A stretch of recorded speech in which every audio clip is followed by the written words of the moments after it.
Okay, so I wanted to do a part 2 since so many people seem to like the first part. And by the way, thank you for that.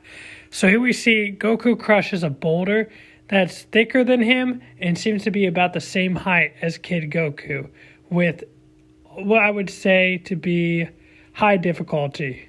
So we never get an exact idea of what Kid Goku's height is, but if we compare him, let's go ahead and compare him to somebody like Yamcha.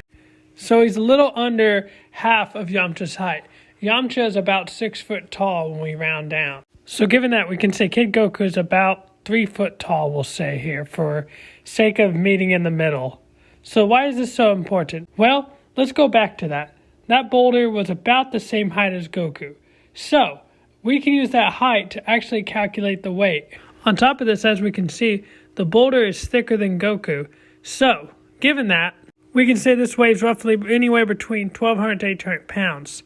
For the sake of argument, let's go ahead and meet right in the middle, and we'll say this is at least a 1,500 pound boulder that Goku picks up and crushes.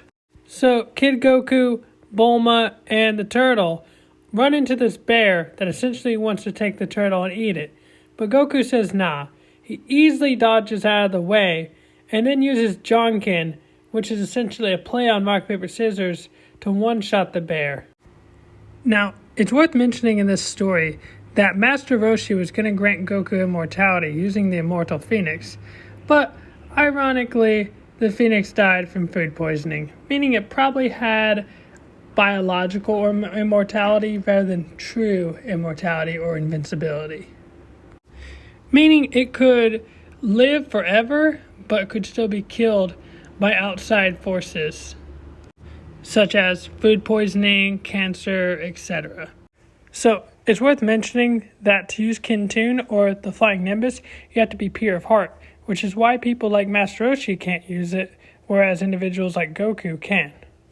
If you saw my previous video, you'll know that I compared the Hoi Poi capsule vehicle that Bulma is using to just being under Mach 1 or the speed of sound. And as we can see, that Kintoon, the Flying Nimbus that Goku is using here, is easily able to keep up with Bulma.